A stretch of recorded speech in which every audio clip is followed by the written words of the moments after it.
안녕하십니까? 네, 반갑습니다. 오늘은 그 중개 실무 특강입니다. 중개 실무.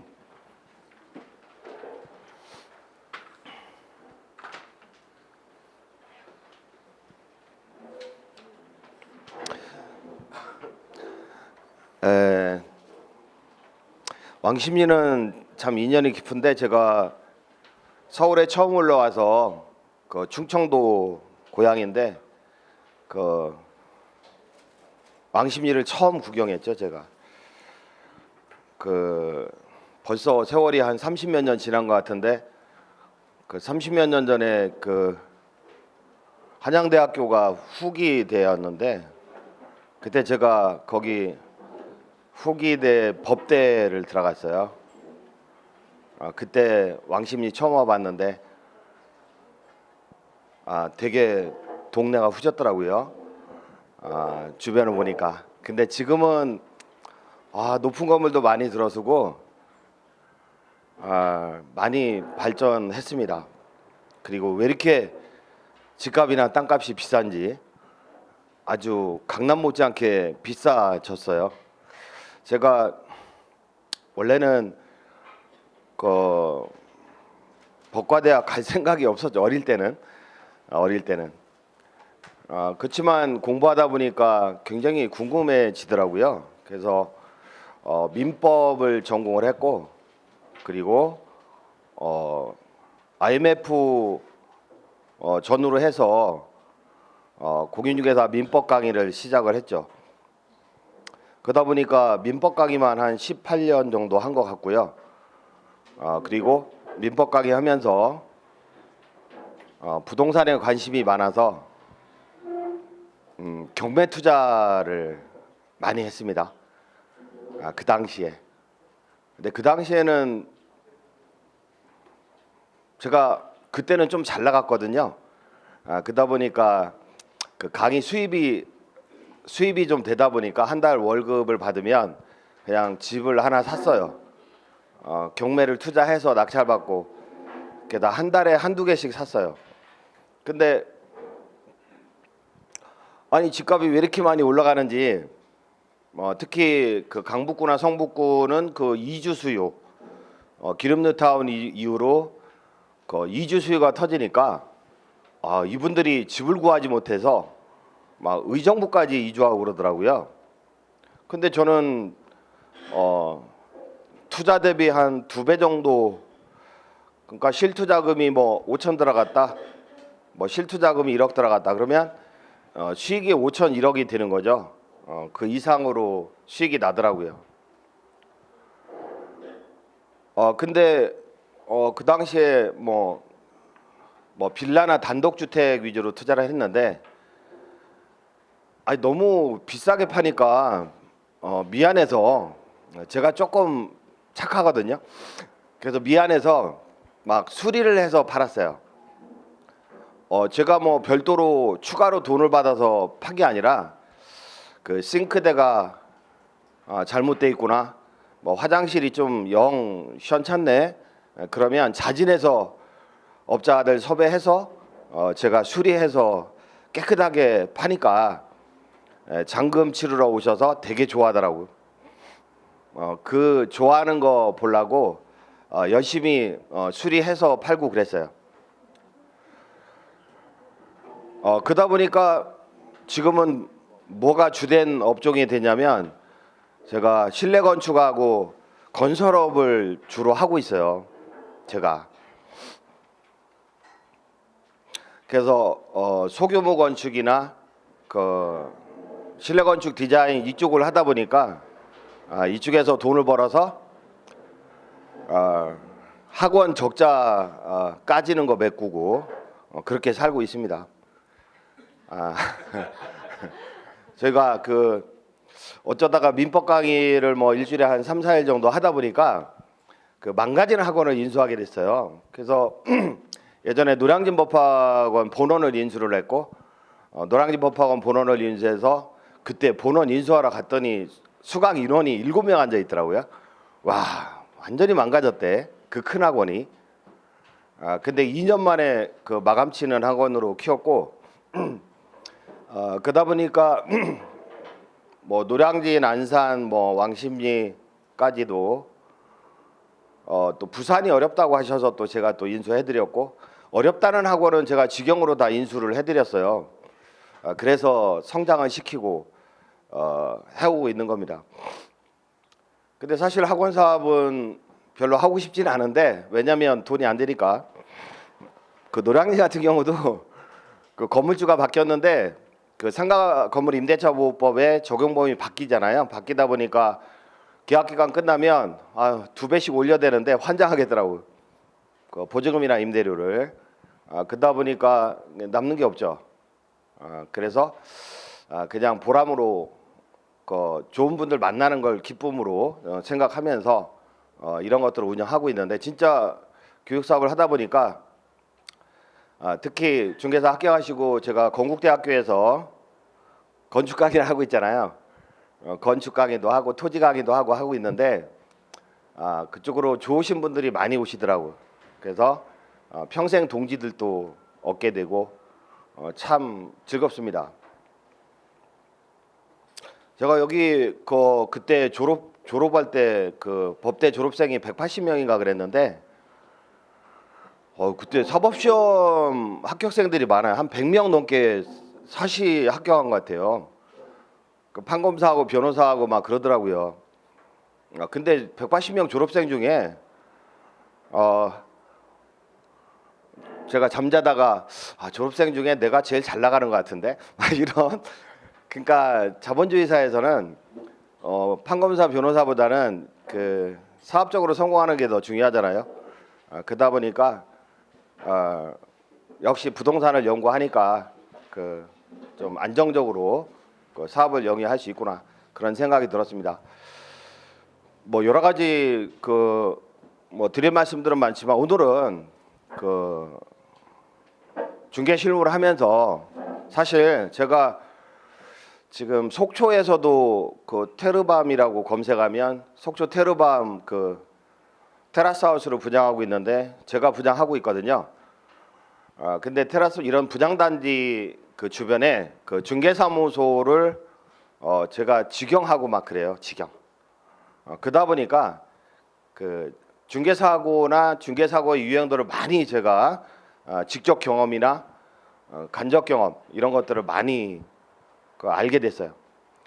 특히 민법 강의 오면서 많은 분들을 그 합격자를 배출하면서 그분들이 뭐 하고 있는지 다 알아요. 사실 여기도 안면이 있으신 분들이 한 5분 계신데 저는 제가 가르친 분들의 얼굴을 거의 다 기억합니다. 교육하는 사람들은 그래요. 거의 다 기억을 해요. 근데 여성분들은 잘 기억 못하는 경우가 많더라고요. 헤어스타일이 조금만 바뀌어도 막 헷갈리더라고 이게. 그리고 뭐 리모델링 했다고 솔직히 말씀하시는 분도 계시더라고요. 젊어졌어. 그러다 보니까 기억을 못하는 경우도 많은데 대부분은 그 기억을 하거든요. 그리고 그분들이 뭐 하고 사는지도 거의 다 알죠. 합격자 수첩 있잖아요. 합격자 수첩에 이렇게 이제 넘기면서 거기 학원 원장님들한테 이분 뭐 하고 사는지 다 들어 제가. 그러면 이분은 뭐 송파에서 재건축으로 뭐 중개거래해서 크게 성공하셨다.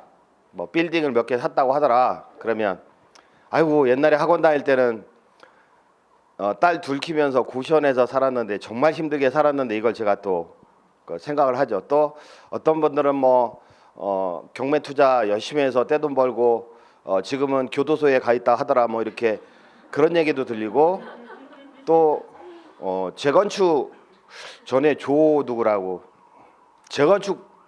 재건축에 우리나라에서 1, 2등 하는 그런 친구도 있고 경매도 마찬가지고요. 근데 그 사람들이 다 예전에 저한테 민법을 배웠던 사람들, 그렇게 각 분야에서 열심히 성공하고 계시더라고요. 물론 망가진 분들도 많더만요.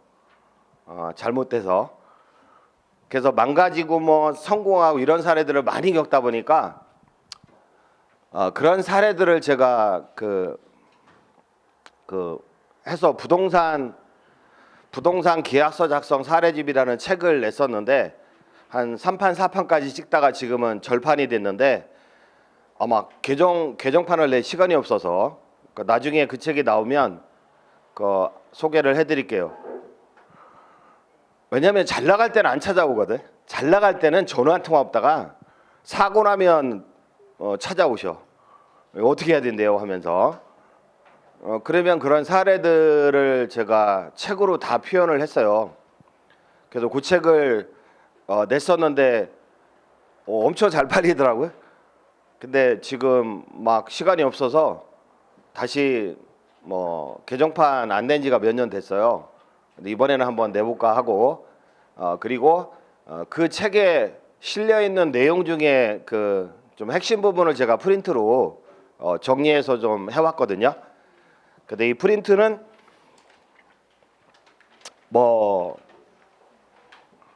업그레이드를 좀 이렇게 몇 장 안 되는 프린트지만 이번에도 좀 업그레이드하고 막 그랬어요. 근데 최근에 이거 제가 바쁘면 막 생략하고도 넘어가니까 근데 이거는 꼭 하고 싶은 내용이 있는데 최근에 문제가 많이 되더라고요. 문제가 특히 그동안 빌라 분양이 잘 됐다가 지금 빌라 분양이 잘 안 되는 시기거든요. 그럼 이런 문제가 막 터져. 문제가 터지니까 그 내용이 2페이지에 나오네. 2페이지 중간에 화살표 옆으로 기울어진 화살표 내용인데 자 보세요. 우리가 건축을 한다. 아직 텔레비전이 안 달렸네. 텔레비전을 달아야 뒤에서 보이는데. 자 우리가 건축을 한다. 그러면 이제 또 그런 얘기 이거 시간 없는데 3시간 동안 다 해야 되는데 3시간이 맞죠? 둘, 셋, 넷 2시간인가? 3시간 동안 할 분량이 이게 한 6시간 분량이에요. 근데 우리가 중개업을 하다 보면 막 건축업자들이 떼돈 버는 것 같죠? 그죠? 근데 그 사람들 10년 뒤에 한번 찾아보세요. 다 망해 있어요. 또 건설업 하고 계시는 분들이 계시겠지만 개발업을 하다 보면요. 이거 직업적으로 하잖아요. 직업적으로 개발업을 하는 거야. 근데 한 10년이 지나서 한번 그 사람들 찾아보면 다 망해 있어요. 요거는 마치 주식 투자하고 비슷한 것 같아. 근데 주식을 딱 샀어. 근데 2배 벌었어. 와 이거 재밌죠? 1,000만 원을 투자했는데 2배 벌었어. 재밌죠? 그럼 막 5천만 원 투자해. 와, 또 돈 벌었어. 재밌죠? 그럼 막 친인척 돈 다 끌어다가 투자해. 그러고 완전까지죠? 망하는 거죠? 건축도 마찬가지 같아요. 와, 이 땅을 개발했는데 와, 내가 한 3억 번 거 같아. 또 이 땅을 개발했는데 또 한 3억 벌었네. 또 이 땅을 개발했는데 또 한 2억 벌었어. 어우, 재미있는 거야. 재미있는 거야. 야 이거 풀 대출을 한번 끌어다가 해보고 친인척 돈도 좀 이렇게 해보고 좀 사이즈 있게 개발을 한번 하는 거야. 사이즈 있게. 와 그러면 30억 벌겠지? 근데 파리 대책이 나와가지고 거래 절벽이 딱 일어나니까 이 미분양 사태 벌어지고 이자 감당 못하고 또 건축업자를 또 잘못 만나고 완전 망가지는 거죠 이거. 완전 망가지는 거야. 또 다 잡혀있는 부동산 전세 놓으면 마치 부도수표 발행하는 것처럼 사기로 구속된다고요. 교도소가 있어. 풀로 잡혀놓은 거 가압류도 설정돼 있고 막 이런 거를 전세 놓고 받잖아요. 나중에 그거 해결 못 해주면 사기라고 사기. 그래서 교도소 간 아줌마도 받고 하여튼 별 사람 다 봤는데 그러니까요 건축은 하면 안 돼요. 하면 안 돼.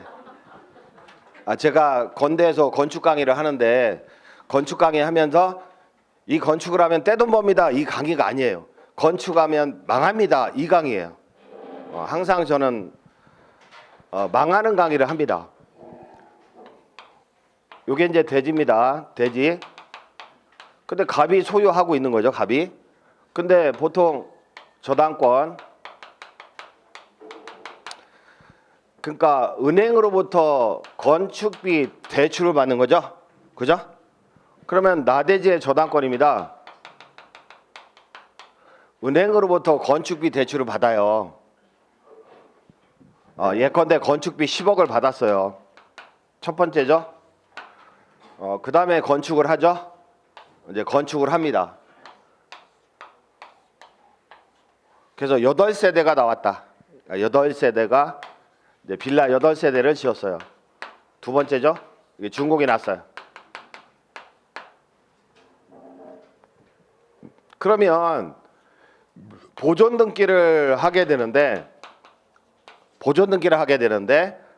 거기 보존 등기의 갑구란에 그 건축주 소유자 갑이 기재가 되죠. 그 다음에 갑구란의 대지권 막 몇 분에 몇 제곱미터 분에 몇 제곱미터 이렇게 나오죠. 그죠? 그럼 이게 한 뭐 10평 정도 된다. 요거 201호 등기부거든요. 201호 등기부. 갑구란 이렇게 되죠. 그러면 우리가 이거 신축 빌라 분양하잖아요. 중개 거래도 하고 그러시잖아요. 그러면 신축 빌라를 매매한다. 신축 빌라에 전세 계약을 한다 할 때 201호 등기부 열람하죠. 그죠? 201호 등기부를 열람하죠. 그죠? 근데 토지 등기부 열람해야 안 해? 토지 등기부는 열람하는 사람 한 명도 못 받네. 왜냐면 대지권 표시가 또 이렇게 쭉 이렇게 돼 있잖아요. 그죠? 근데 원래는 갑구란에 토지 별도 등기로 요 저당권이 있잖아요. 그죠? 토지 별도 등기로 저당권이 표시가 되어야 됩니다. 원래는. 근데요, 이거 표시 안 돼 있는 거 되게 많아요. 201호 등기부를 떼어보면 원래 토지 별도 등기로 저당권이 표시가 되어야 되는데 이거 안 돼 있는 거 되게 많아요. 경매물건 한번 검색해 보세요. 제가 어저께 그래서 이거 강의하기 전에 어저께 경매물건 쭉 이렇게 검색을 해봤어. 근데 10개를 검색했는데 1개만 별도 등기 표시돼 있더라고. 9개는 별도 등기 표시가 안 돼 있는 거야. 그런 상태에서 뭐 201호 매매계약을 체결한다. 매매계약 체결한다. 그러니까 갑이 을한테 팔았어요. 그러면 건물의 전유 부분 몇 평, 대지권 몇 평 이렇게 소유권을 취득하게 되죠. 근데 건축업자들은요. 요즘 같으면 현장이 몇 개 있어요.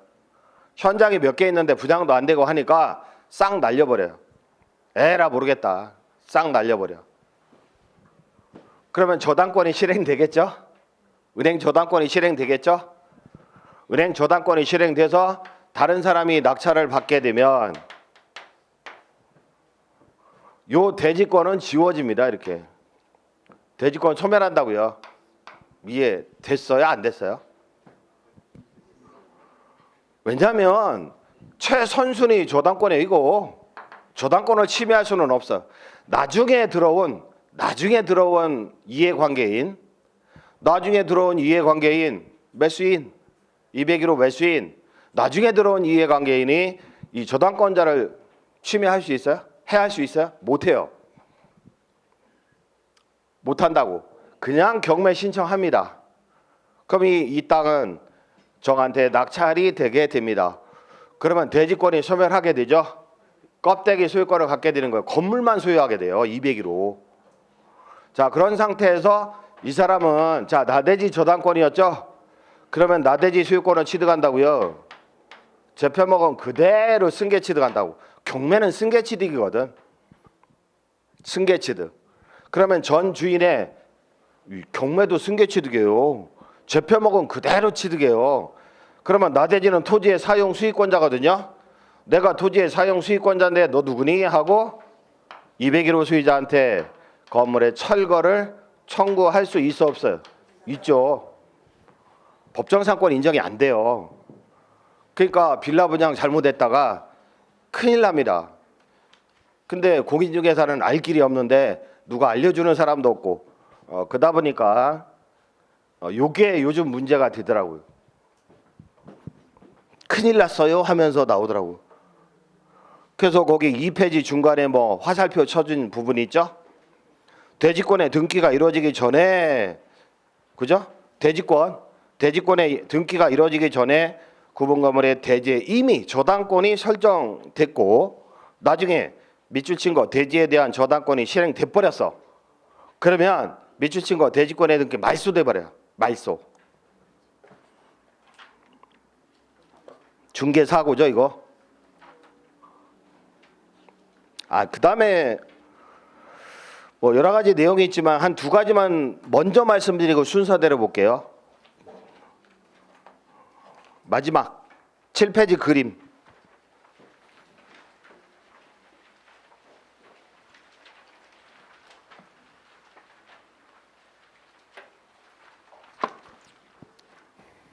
최근에 그 사고 났다고 저한테 찾아오시는 분들이 있다면 저는 기꺼이 재밌게 막 연구하고 상담합니다.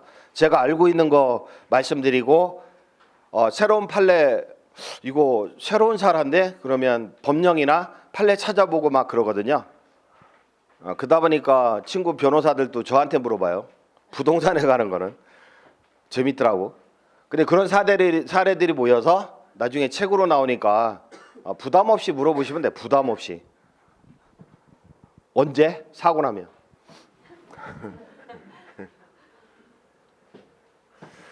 근데 이것도 요즘에 문제되는 건데 요 사람이 뭐 단독주택을 소유하고 있다. 집주인 단독주택에 소유하고 있다. 소유자.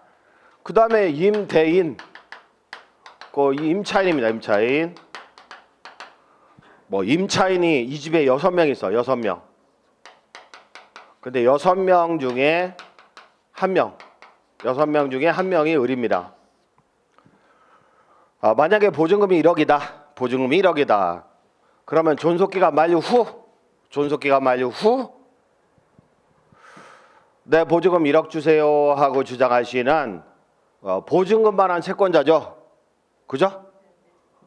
1억 달라 주장할 수 있는 채권자. 이 채권은 물건이 아니죠. 그래서 오른쪽은 소리 나는 부고 이게 이제 의미. 요 사람 인자죠. 갑에 대한 권리, 사람에 대한 권리, 대인권이 바로 채권인데 야 가봐. 나 존속기간 만료됐는데 말이야. 보증금 1억 주셔야지 하고 주장할 수 있는 채권자입니다. 채권자. 근데 을이 뭐 자영업자다. 지금 자영업 3년 생존율이 자영업 3년 생존율이 뭐 50%가 안 된다 이렇게 얘기하는데 제가 볼 때는 자영업 3년 생존율이 20%? 10%? 80%는 문 닫아요. 근데 자영업 하다가 한 번 망하면 정말 완전히 날리는 거죠. 2번 망하면 이거 회복 불가하게 망하는 거죠. 요거. 그래서 이 사람이 뭐 PC방 하다가 또는 통닭집을 하다가 치킨 가게 하다가 또 하지 말라는 게 제가 커피숍인데 여기 또 커피숍 주인 오셨나? 빨리 피 받고 넘겨야 돼. 이게 진입장벽이 용이한 것들은 그죠? 진입장벽이 용이한 것들은 가게 잘 된다고요? 그냥 놔둘 것 같아? 옆에 또 생겨요. 옆에 또 생기고 잘 되네? 그러면 옆에 또 생겨. 진입장벽이 낮은 자영업은 할 게 못 돼. 그냥 가만히 있는 게 돈 벌어주는 거야. 가만히 있는 게 돈 벌어주는 거야. 이 왕십리 이쪽 그 오거리 이쪽 있잖아요. 여기 임대료가 강남보다 더 비싼 거 아세요? 노량진 다음으로 비싸대. 왜냐하면 건물이 없잖아. 사무용 건물이 없잖아요. 이 주변에. 그러다 보니까 가지고 있는 건물의 임대료가 무지하게 비싸잖아요. 그죠?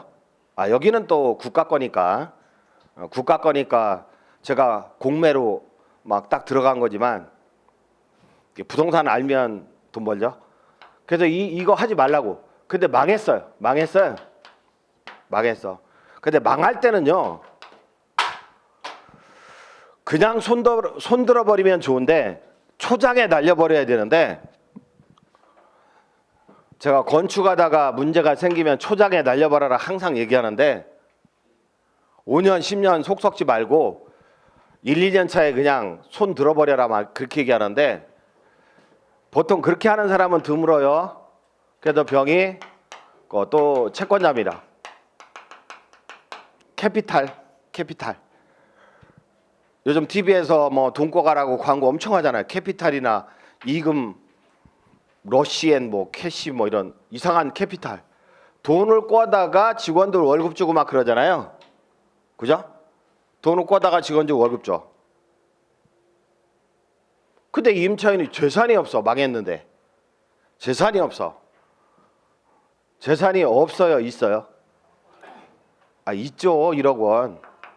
임대차 계약기간 만료 시 1억 달러 주장할 수 있는 채권자잖아. 그죠? 그러니까 여기에서는 이 법원을 통해서 가압류 통지서 보내죠. 이제 판결받기 전이니까 가짜 붙이는데, 여기서는 법원을 통해서 집주인한테 가압류 통지서 보내죠. 야 집주인, 내가 말이야 너 임차인에 대한 채권자거든. 너 임차인에 대한 채권자 1억 원의 채권자다. 근데 병도 있고 병다시도 있고 여러 명이야. 가압류 통지서 보내는 거야. 내가 임차인에 대한 채권자인데 너 집주인 임대차 계약기간 만료 후 보증금 반환하지 마. 그죠? 보증금 반환하지 마. 내가 압류 및 추심 명령 받아서 내가 달라고 할 거야. 이 취지죠. 이해돼요? 요 PC방을 운영하고 있던 갑소유 주택의 임차인이 그 사업체가 망한 거예요. 그러면 채권자가 한두 명이겠습니까? 돈 꿔다가 직원도 월급 주고 그래야 되는데, 그러면 이 채권자들이 가만히 있는 게 아니라고. 임차 보증금도 가압류 들은다고. 야 집주인, 너 임대차 계약기간 만료 후라도 보증금 반환하지 마. 내가 달라고 할 거야. 내가 판결 얻어서. 이렇게 채권자가 생기고 가압류가 딱 이렇게 들어온 거예요. 그죠? 자, 이 상태에서 이 사람이 부동산을 매매합니다. 또 공인중개사가 개입해서 계약서도 써주고 막 그러잖아요. 그럼 정의 매수인으로 등기를 치고 그러죠. 근데 보니까 요 주택이 매매 가격이 10억. 임차 보증금이 6억. 임차 보증금이 6억. 6명이 보증금 1억 원에 세를 살고 있는 거야. 그러면 매수인은 실투자금이 얼마 들어가요? 10 빼기 6. 4억 들어가죠? 그죠? 그 얘기는 6억 원의 보증금 반환 채무를 인수했으니까. 그죠? 6억 원의 보증금 반환 채무를 인수했으니까 이렇게 매수인이 생깁니다.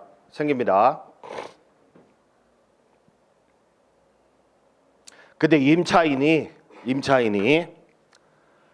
부동산 인도받고 주민등록을 갖추고 있다면 새로운 수요자한테 대항할 수 있어 없어? 있죠? 어이 새로운 집주인, 내가 말이야 방을 빼려고 하는데 보증금 1억 내놔 하고 청구합니다. 그랬더니 새로운 집주인은 보증금 6억을 인수하고 샀잖아요. 그러니까 1억 원을 지불을 하게 되는 거죠. 그죠? 1억 원을 지불합니다. 그러면 여기 신용카드 회사에서 나중에 이제 확정 판결을 받은 거야. 그러면 집주인 정한테 1억 달러 청구할 수 있어요? 없어요? 있어요? 없어요? 있다는 거죠. 있다는 거. 그러면 이 사람은 6억 인수한 게 아니라 이거 7억 인수한 꼴이 되네. 압류 통지를 보내는 이유는 뭡니까? 압류 통지 보내는 거는 야 집주인 너 보증금 반환하지 마. 만약에 반환하잖아. 너 이중으로 변제해야 돼. 그 뜻이 포함되어 있거든요. 반환하면 안 된다고. 안 된다고. 근데 문제는 부동산의 가압류라면 등기부에 공시가 되어 있죠? 그죠? 근데 이거는 부동산 가압류예요? 채권의 가압류잖아요. 보증금 반환 채권에 대한 가압류잖아요. 그러다 보니까 공시가 안 돼 있잖아요. 그죠? 공시가 안 돼 있잖아요. 그러고 몇 달 지나니까 아이고 나는 어르신들 왜 이렇게 까먹나. 근데 제가 지금 나이가 뭐 저보다 연장자도 계시고 밑에도 계신데 옛날에 강의할 때는 다 나보다 위였는데 근데 지금은 아닌 것 같아. 제가 나이가 65년생이에요. 그 시험 몇이래? 죄송합니다. 근데 머리가 뭐지? 옛날에 자전거 탈 때 기름 치면 잘 돌아가잖아요. 근데 기름 안 치고 먼지 낀 것 같아 머리가. 지금 제 상태가 그렇습니다. 이거요 편지 받은 거 금방 까먹어. 편지 받은 거 금방 까먹고 그냥 공인중개사 시키는 대로 매매계약서 쓰고 이전 등기 한 거야. 돈 받고. 이거 대형 중개사고가 되는 거죠 이거. 이런 사태가 벌어지니까. 그래서 세입자가 많은 주택 있잖아요. 세입자가 많은 그 영세 세입자가 많은 주택 같은 경우는 그죠? 보증금 반환 채권 있잖아요. 보증금. 이 보증금 반환 채권에 대해서 가압류가 됐는지 확인을 해야 돼. 확인. 갑한테. 그래서 특약사항으로 원래 임대를 놓던 그죠? 요즘은 아시죠? 임대를 놔도 선순위 세입자 현황을 기재하게 되어 있죠? 계약서에. 그죠? 그것도 안 하시는 분 계신가? 임대를 놔도. 매매를 하는 경우는 더더군다나 세입자들의 현황을 기재해야 되죠? 그죠? 세입자 현황을 기재해야 되잖아요. 근데 보증금 반환 채권 이거 무탈하다고 써야 된다고. 가압류된 사실이 없음을 확인한다. 이렇게 써야 된다고. 그러고 주인이 도장을 찍고 그러는 거 아닙니까? 계약서에. 보증금 반환 채권은 가압류된 사실이 없음을 확인한다. 이렇게 써야 된다고. 그러면 공인중개사는 책임을 면하잖아요. 이 사람이 거짓말을 하던 갑이 거짓말을 하던 공인중개사는 책임을 면하잖아. 법원에 가서 저기요 몇 번지 소재 주택에 가압류 통지서 보낸 적 있어요? 하고 법원 공무원한테 물어보면 알려줘 안 알려줘? 안 알려주죠. 개인정보인데 왜 물어보냐고 그러지. 그죠? 안 알려주잖아. 공시가 안 되잖아. 그러면 집주인밖에 모르잖아요. 집주인한테 물어봐야지. 그죠? 그러니까 이렇게 써놓고 도장을 찍고 한다면 일단은 지들끼리 싸우는 거지 공인중개사는 책임이 없잖아요. 이런 식으로 중개거래해야 된다는 거죠. 그 얘기를 7페이지에 써놨고 그 다음에 1페이지부터 순서대로 가면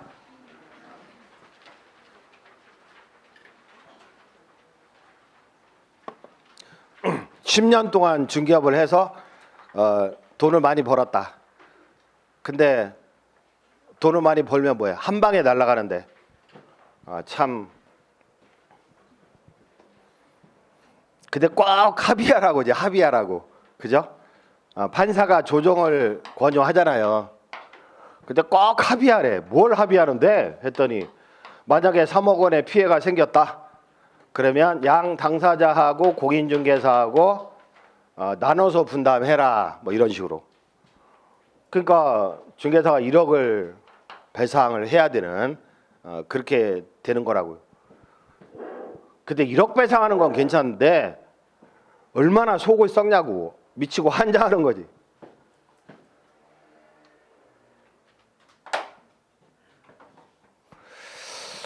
그 1페이지 1번 사례는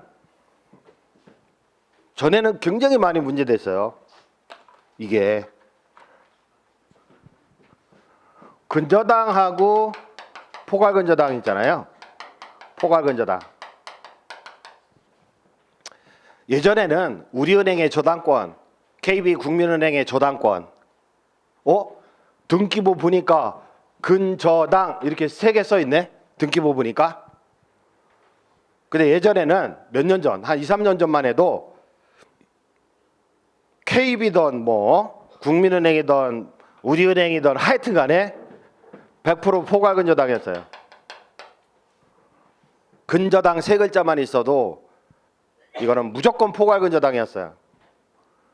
근데 최근에는 1금융권은 포괄근저당이 아니에요. 한정근저당이에요. 그 다음에 뭐 2금, 3금 이런 데 있잖아요. 이런 데는 포괄근저당. 아니 등기부에는 근저당 3글자밖에 없어. 등기부에는 근저당 3글자밖에 없는데 그 근저당의 법적 성격이 2, 3년 전에는 100% 포괄근저당. 근데 지금은 1금융권은 한정근저당. 그 다음에 뭐 2금이나 3금은 상당수가 아직도 포괄근저당이에요. 아직도. 자, 의미가 뭐냐면 보세요. 갑을간에 10억 원의 부동산을 매매합니다. 갑이 부동산의 소유자, 매도인, 을이 매수인, 그죠? 매수인. 그러면 뭐 계약금 1억 원, 중도금 4억 원. 예전에는 갑을간에 부동산을 1억 원에 매매합니다. 계약금 1,000만 원, 중도금 4천만 이랬는데 1억짜리가 어디 있어? 그러니까 10억 원 이렇게 사례가 바뀌어. 사례가 몇십 년, 한 20년만 지나도 사례 왜 그런지 아세요? 제가 80년대 중반 학번이잖아요. 근데 한번 비교를 했어. 30년 동안 서울의 아파트 값이 몇 배가 올랐나. 80년대 중반에서 2017년이죠 지금. 30년 동안 쌀값은 2배 올랐어요. 미치는 거지. 농민들 죽는 거지. 근데 소주값은 5배, 짜장면 값도 5배. 근데 아파트 값은 30배 올랐어요. 30배. 수많은 거래량을 동반하면서 30배가 오른 거야. 서울의 부동산 거래량을 분석하거든요. 거래량을 분석하고 공인중개사의 돈벌이, 이 정도 거래량이면 얼마나 벌까, 이런 것도 국가에서 다 분석하고 있어요. 지금 통계 자료로. 이렇게 많이 올랐어요. 앞으로는 오를까? 앞으로 30년 동안 또 30배 오를까? 제가 볼 때는 50배 오를 수도 있죠. 100배 오를 수도 있고. 물론 지역에 따라 틀리죠. 지역에 따라 틀려요. 분당이다 뭐 판교 요즘 잘 나가죠. 판교 잘 나가. 근데 그래서 여러분들 중에 판교에 아파트 하나 사놔야겠다, 아들 이름으로, 이렇게 생각하고 계신 분들 계시죠. 근데 미리 상담하고 돈 안 받으니까 샀으면 좋겠어. 그 부동산 학개론 공부할 때 옛날에 여러분들 보면 공인중개사 시험에 왜 부동산 학개론이 있는 거야? 짜증나게. 부동산하고 뭔 상관이 있다고. 이걸 왜 배워야 되는 거야? 해가면서. 근데 부동산 학개론의 단순한 논리인데 판교는 업무단지가 장난 아닙니다. 이게 삼성하고 현대 다음으로 세 번째 매출을 일으키는 데가 판교 업무단지예요. 근데 판교 업무단지가 또 생겨요. 또 그 사이즈로 또 생기는데 그러면 국내 1위 매출이야. 그 업무단지를 기업으로 본다면 1위 매출. 국민 경제의 20% 이상 차지하는 1위 매출이야. 그러니까 사람들은 판교에 아파트 사라. 무조건 오른다. 이렇게 많이들 말씀하시는데 그럼 진작 올랐어야지. 지금 예컨대 청량리 전농동 레미안 단지 있잖아요. 2,000세대 넘는 거. 거기 32평 아파트 값이 얼마예요? 7억 3천. 7억 3천. 그러면 판교 32평 아파트 값이 얼마일 것 같아? 판교 아파트 값 8억대. 좀 위치 좋은 거는 9억대. 아니 청량리 굉장히 그 낙후된 역하고도 한참 떨어진 거기가 7억 몇천인데 판교가 8억 몇천인 게 말이 됩니까? 거긴 한 15억, 18억 가야지. 근데 가격이 안 올라요. 왜 그럴까요? 대체제가 많다. 대체 아파트가 너무 많어. 분당부터 해서 죽전 저 밑에 광교까지 대체 아파트가 너무 많은 거야. 그러다 보니까 상승의 그 탄력을 못 받아요. 그러면 어디에 사야 될까? 그거는 시간 없으니까 보시면 1억, 4억, 잔금 5억, 소유권 이전 등기 서류, 막교환, 그죠? 근데 계약서 쓸 때 오후 4시 10분이야. 계약서 쓸 때 오후 4시 10분이야. 그러면 여기에 저당, 근저당 5억. 그러니까 채권 채구액은 5억이 넘겠죠. 사례를 든 게 어쨌거나 5억이다 보자. 실제 5억이다 보자. 채권 채구액 5억이다 보자. 그러면 공인중개사 사무소에서 오후 4시 10분에 계약서를 쓰게 됐어요. 그러면 보통 은행에 확인해 보죠. 그죠? 은행에 확인을 해본다고요. 과연 잔금일에 얼마를 갚아야 되는지 확인하는데 오후 4시 10분이야. 그럼 은행 전화 안 받잖아요. 그죠? 은행 전화 안 받으니까 잔금이 5억이고 채권 최고액이 5억이니까 이렇게 계약서를 쓰면 문제가 없겠구나. 잔금으로 변제 처리하면 되니까 문제가 없겠구나 하고 계약금 1억, 4억, 5억 이런 식으로 계약서를 쓰는데 그래서 갑한테 1억이 나갔고 4억이 입금이 됐고 은행에 요때 비로소 확인을 해보니까 갚아야 되는 돈이 20억이 넘는데 20억을 갚아야 5억짜리 저당권을 말소해 주겠대요. 20억을 갚아야. 이런 일이 전에는 굉장히 비일비재했습니다. 왜냐하면 1금융권도 포괄근저당이었으니까. 1금융권도. 이 포괄근저당은 소비 대차 계약상에 채권만 담보하는 게 아니라고요. 5억 원의 소비 대차 계약상에 채권만 담보하는 게 아니라고. 집담보대출로 아파트 살 때 5억 받았잖아. 근데 갑이 뭐 하는 사람이야? 갑이 저야. 나 건축비 대출 한 20억 있거든. 주거래 은행에서 사업자 대출 있잖아. 사업자. 요즘은 PC방 한다. 와, 세상에 PC방에도 막 사업자 대출 엄청 해줘요. 공인중개사 사무소 차린다 그러면 안 해줘 또. 그래서 제가 상담할 때 그러면 일단 인테리어업으로 대출 신청하라고. 사업자 대출 받았어. 그러고 중개업으로 바꾸라고. 실제로 그렇게 편법 알려주면 안 되고 지금 촬영하고 있구나. 어쨌거나 사업자 대출이 다 포함되어 있어요. 이걸 다 갚아야 말소해 주는 거야. 이게 포괄근저당. 그래서 근저당에 의해서 담보되는 그 기본계약상의 채권 채무가 다수야. 다수. 한정근저당은 딱 그 5억만 담보하는 거고요.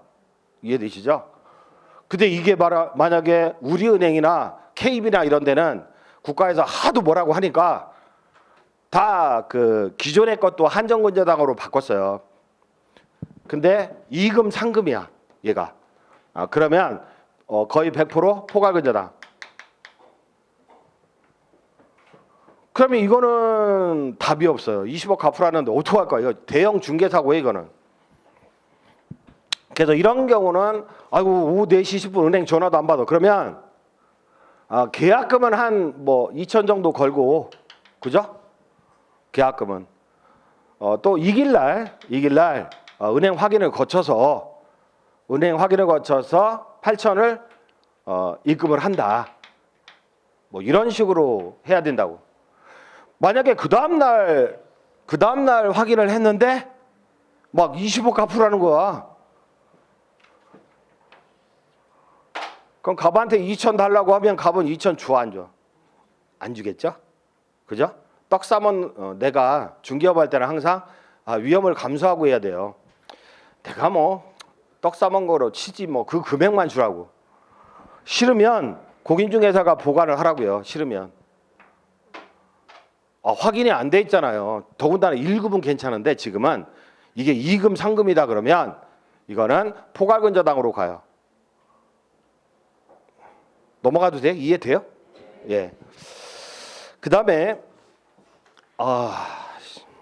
불법 건축물이 많은데 요거는 뭐 잠시 쉬었다 보겠습니다.